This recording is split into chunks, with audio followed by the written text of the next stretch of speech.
Shema Yisrael,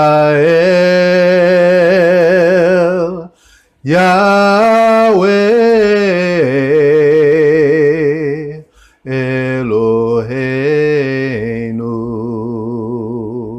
Yahweh Echad, Baruch Shem Kevod,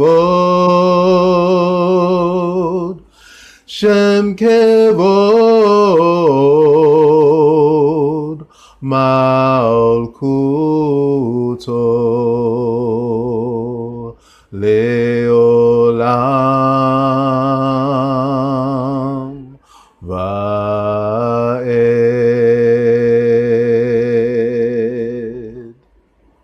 Hear, O Yisrael, Yahweh Eloheinu, Yahweh is one.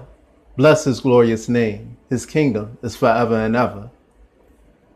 We give you thanks and praise, Yahweh Elohim, for bringing us together this day, where two or three are gathered together in your name. There you are also. And we pray that you fill us with the knowledge and wisdom of Torah. And we pray that you guide us along the right way, in the right path. Let our ways be pleasing in your sight, Yahweh Elohim, and let us grow and be transformed into that glorious image of Mashiach. In your holy name we pray. Amen. Amen. Amen. All right, family, today we're doing intro Hebrew class. It's going to be modern Hebrew. I'm going to give to you what I've learned, and what I've learned, I'll give it to you as well. So we understand that there's variations of pronunciation, and there's variations of script also, and we're going to deal with that in due time, Yah willing. So the way I originally learned the Alefbet, we started off with a children's song, just like we learned our ABCs with a children's song. And if I'm going through the dictionary today, I'm going to sing that same song as I'll, look through the dictionary to find the word. And so this Alefbet song can basically help you out in that same fashion. Just pay attention. There's a few double letters in Hebrew. For instance, the bet. So with a dot, it would be pronounced bet with like a B. Without the dot, it would be pronounced vet as a V. So in the singing of the song, we're going to double those letters up. The same thing with kaf. Kaf is also a double letter. Shin sin is also a double letter. So just pay attention to that as we go through. The difference in the double letters is going to be with a dot is called a dagesh on the inside or without. So, y'all got my back? Alefbet vet. Alefbet vet. Gimel dalet hey. Gimel dalet hey. Vav zayin chet tet. Vav zayin chet tet. Yod kaf chaf. Yod kaf chaf. Lamed mem nun. Lamed mem nun. Samik ayin pe fe. Samik ayin pe fe. Tzadi kof resh. Tzadi kof resh. Shin sin tav. Shin sin tav. All right.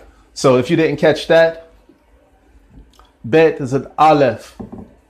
Silent letter, doesn't make any sound, but there will be vowel dots underneath, over or above the letter that will determine what sound aleph is making.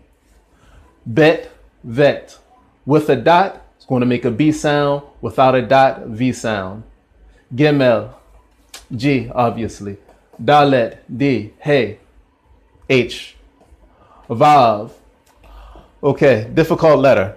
Vav can be a V, it can be a U, it can be a W or O, depending on the vowel points around it, and we'll get into that later. Zayin, Z, Chet. It's not a language, it's not a letter that we have in the English language, but it's pronounced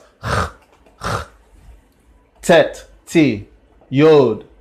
It's a Y, so Y, just like the English letter Y, it can have a Y sound or it can have an E sound, depending on where it occurs in the word. Kaf, ke, chaf, another ch sound. Lamed, el, mem, m. Nun, in, samek, s. Ein. Ein is another difficult letter for English speakers. Again, it doesn't carry a exact sound, but it carries the vowel that's pointed on it. Pe, fe is a double letter. With the dot on the inside, this is not the dot, by the way. With the dot on the inside is p. Without the dot is f. Tzadi. Tzadi is another letter that we don't have in English. It's basically TS, or sometimes it's written TZ. And it's kind of like if you're saying pizza, that sound there.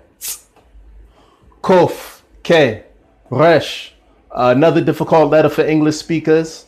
In Hebrew, the resh is pronounced kind of with the back of the tongue, like r. Ethiopian would say it with the front of the tongue, rolling the front of the tongue, r. So you got to work with that. Shin, with the dot in the front, is sh, sh, sh. With the dot on this side is s, like a S sound. Tav, T. Sometimes this can also be a double letter. Sometimes we'll pronounce T or TH. Usually a modern Hebrew is just simply a plain T.